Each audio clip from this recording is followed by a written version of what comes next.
Diba? Very good ka na kaya lagi ka pang mas lalong tumapang. Diba? Tsaka lagi ka magpa-pray kay Lord kay Jesus. Diba? Lagi niyo dinidinig yung mga prayers, no? Lalo na pag mga kids, special yan kay Lord. Kaya, happy birthday. Ito regalo namin sa inyo ni Tam Tam. Tuwinin kayo ni Tam Tam. Happy birthday! Ng laruan na regalo. Kaya itong regalo ko sa'yo is magagamit mo sa pasukan.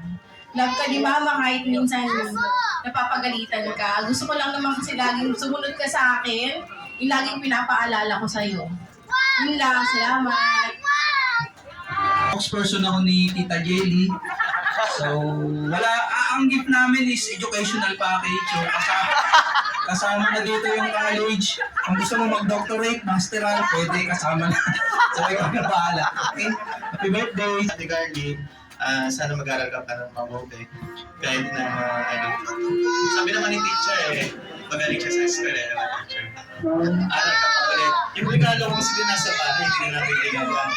Medyo malaki, kaya doon na lang sa bahay mo. Sana, babay ka. Love you. Happy birthday. Yay! Okay, picture ulit. Picture po. Ayoko picture! Thank you so much para sa ating 7